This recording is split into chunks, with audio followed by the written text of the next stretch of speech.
Hello everyone, আসসালামু আলাইকুম।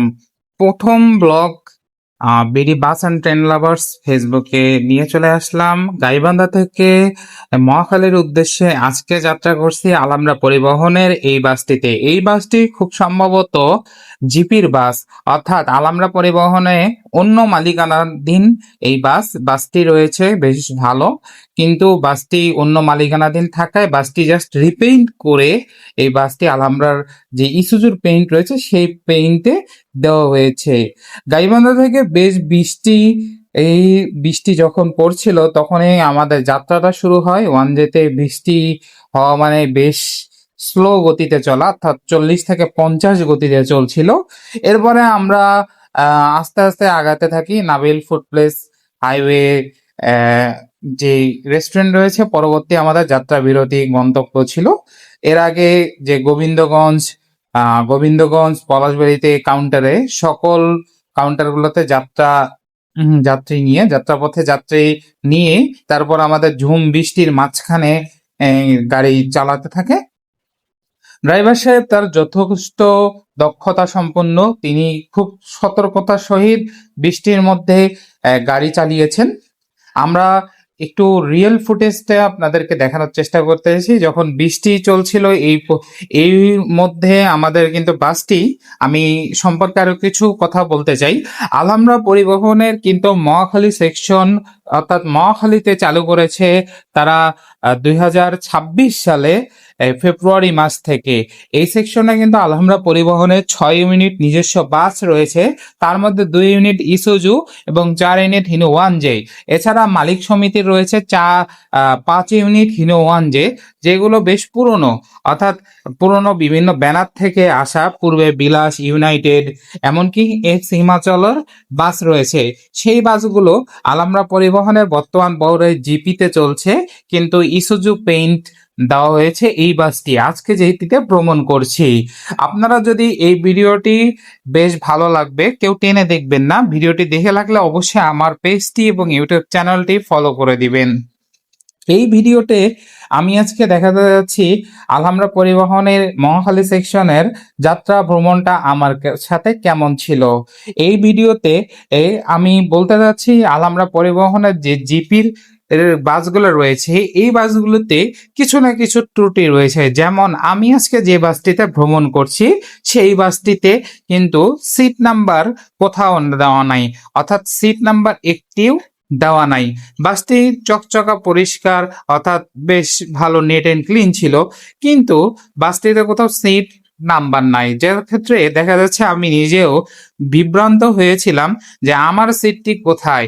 পরবর্তীতে আমি যখন দেখি টিকিটটা দেখে, টিকিটের পিছনে যে সিটের মডিউলটি দেওয়া থাকে, সিটের যে প্যাটার্নটি দেখা থাকে, নাম্বার থাকে, সেই নাম্বারে আমি মিলায়ে তারপরে সিট করেছি। কিন্তু অনেক যাত্রী কিন্তু যারা যেমন মহিলা, কিছু ধরনের মহিলা আছে বা বয়স্ক চাচা চাচি বা এইরকম সিনিয়র সিটিজেন, তারা কিন্তু বোঝে না। তারা নাম্বার দেখে অনেক সময় দেখা যাচ্ছে তারা অত কিছু বোঝে না। তারা বোঝে না যে এই সিটটা এই সিট, পিছনের সিটগুলোতে এরকম বিভ্রান্ত হয়েছে। আমি আলহামরা পরিবহনের কর্তৃপক্ষের কাছে একটি অনুরোধ করব, যাতে আপনাদের জিপিতে যে বাসগুলো, অর্থাৎ ভাড়ায় যে বাসগুলো নেবেন মহাখালীর মালিক সমিতির, অবশ্যই বাসগুলোতে যেন প্রত্যেকটা বাসে ঠিক মতো সিট নাম্বার এবং বাসগুলো যেন ঠিক বা ভালো বাস দেয়। গাইবান্ধা থেকে সকাল 10টায় মহাখালীর উদ্দেশ্যে ছাড়ার কথা থাকলেও বাস ছাড়ায় 30 মিনিট লেটে, অর্থাৎ সকাল 10টা 30 মিনিটে গাইবান্ধা থেকে ছেড়ে আসে। এই যে দেখতে পাচ্ছেন রংপুর থেকে মহাখালীর উদ্দেশ্যে আনাফ ট্রান্সপোর্ট, যেটি আলামরা পরিবহনের এই 1J ওভারটেক করলো। এখন আমরা আসি, গাইবান্ধা থেকে মাত্র 3 জন যাত্রী ছিল, আমি সহ আরো 2 জন বুকিং, টোটাল 3 জন বুকিং ছিল। পরবর্তীতে আরো 3 জন, টোটাল গাইবান্ধা থেকে 10 জন যাত্রী নিয়ে আলহামরা পরিবহন সকাল 10টা 30 মিনিটে গাইবান্ধা বাস টার্মিনাল ত্যাগ করে। এরপরে পলাশবাড়ি, যথারীতি পলাশবাড়ি, ঢোলভাঙ্গা, তুলসীঘাট, গোবিন্দগঞ্জের যাত্রী নিয়ে আলহামরা পরিবহন বৃষ্টির মাঝে সুন্দর গতিতে চলতে থাকে। বেশ একটা আবহাওয়া, সুন্দর আবহাওয়া, যেটা ভ্রমণ করার জন্য একদম পারফেক্ট ছিল। দেখা যাচ্ছে ড্রাইভার সাহেব আমাদের কোনো রিস্ক নেননি, কোনো রিস্কি ওভারটেক করেন নাই, কোনো ঝুঁকি নেন নাই। সাথে তিনি ছিলেন বেশ রিল্যাক্স মানুষ একটা ছিল। আর আমাদের সুপারভাইজার সাহেব যথেষ্ট ভালো, যথেষ্ট হেল্পফুল ছিল। এখানে আরেকটা জিনিস লক্ষ্য করলাম, আলহামরা পরিবহনের জিপির বাসগুলোতে একজন হেল্পার, এই বাসে আমি দেখেছি একজন হেল্পার। এর আগে আরেকটি বাসে গাইবান্ধা গিয়েছিলাম, সেটিতে আমি দেখেছি 2জন হেল্পার, কিন্তু এটিতে ছিল একজন হেল্পার, আরো কোনো হেল্পার ছিল না। সামনে একজন ছিল যিনি টাঙ্গাইল রাবনা বাইপাস নেমেছিলেন। আমরা এই মুহূর্তে অরিনের মার্সিডিজ বেঞ্চ, যেটি আপনারা দেখতে পাচ্ছেন অরিন ট্রাভেলস এর প্রথম লটের এটি মার্সিডিজ বেঞ্চ, যেটিকে আমরা ওভারটেক করছি সিরাজগঞ্জ চান্দাইকোনা পার হয়ে আমরা এটিকে ওভারটেক করছি। এটি সম্ভবত জয়পুরহাট থেকে সকালে ছেড়ে গাবতলীর দিকে যাচ্ছিল। এখন আমরা কিন্তু আছি যমুনা সেতুর পথে, অর্থাৎ যমুনা সেতুর আগে আমরা শাহ ফতে আলীকে ওভারটেক করলাম। শাহ ফতে আলী ডান পাশ বাম পাশ দিয়ে আমরা ওভারটেক করলাম। শাহ ফতে আলীর এটি মহাখালীর উদ্দেশ্যে যাচ্ছিল। এরপরে আমরা যমুনা সেতুর আগে ঠিক ঢাকা রংপুরের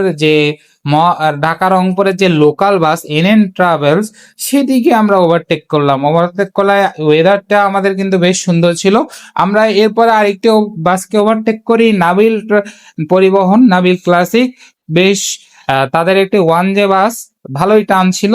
আমাদের ড্রাইভার সাহেব উনি ছাড় দেননি, উনি এটিকে ওভারটেক করলেন এবং উনি আমার আপন গতিতে, ওনার রিল্যাক্স ফিল, একদম রিল্যাক্সে চালাচ্ছেন, কোনো ইয়া নাই। এরপরে আমরা মানিকের যে এই 1J, যেটি হচ্ছে বুড়িমারি থেকে ছেড়ে ঢাকা গাবতলী পর্যন্ত চলে, মানিকের 1J, যেটি এটি মানিক এক্সপ্রেস, বগুড়ার জনপ্রিয় ব্যানার মানিক এক্সপ্রেসের এইটিকে আমরা ওভারটেক করলাম। এরপর ড্রাইভার সাহেব যথারীতি তিনি মোটামুটি আরো কয়েকটি বাস ওভারটেক করেছেন, সেগুলো আসলে আমার অতটা খেয়াল নাই। এর মধ্যে আমি আবার কি বলে, এই যে আমরা দেখতে পাচ্ছেন ঠিক অপোজিটে যমুনা সেতুর আগে যে স্টেশনটি রয়েছে, এখানে দাঁড়িয়েছিল চিলাহাটি এক্সপ্রেস। চিলাহাটি থেকে সকালে ছাড়া আন্তনগর চিলাহাটি এক্সপ্রেস ট্রেনটি দাঁড়িয়ে আছে যমুনা সেতুর আগে। ঠিক যমুনা সেতুতে উঠবে, যে রেল সেতু সেতু উঠবে, ওঠার জন্য সিগন্যালের জন্য অপেক্ষা করছে। আমরা এই মুহূর্তে যমুনা সেতু ওঠার আগে ঠিক আগ মুহূর্তে আমরা এখন রয়েছি। আর কিছুক্ষণ পর আমরা হয়তো টোল দিয়ে ফেলবো।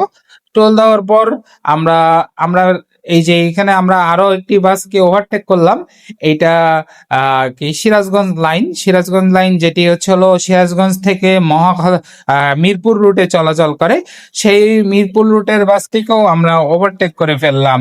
এরপরে আমরা যমুনা সেতুতে সরাসরি টোল দিয়ে প্রবেশ করছি।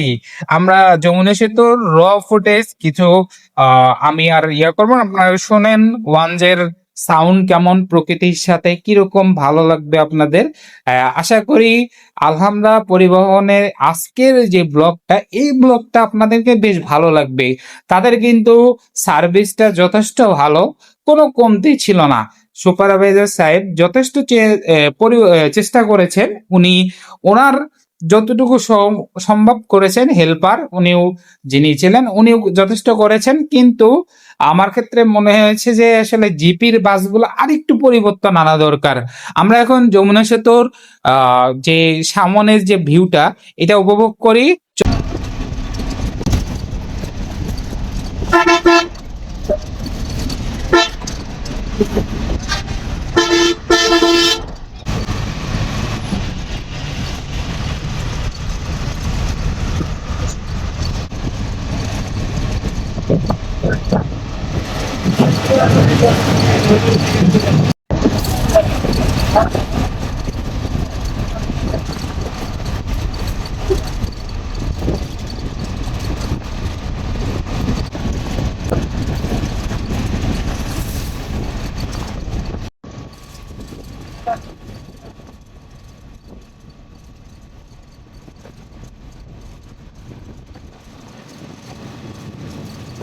গাইবান্ধা থেকে 30 মিনিট লেটেও আমাদের ড্রাইভার সাহেব যথেষ্ট ভালো টেনেছেন এবং সাধ্যমতো চেষ্টা করে গ্যাপটি ফিল আপ করেছেন। অর্থাৎ উত্তরায় আমি ছিলাম মোটামুটি বিকাল 2টা 45 মিনিটে, মহাখালী 3টার মধ্যে আমি নেমে গেছি।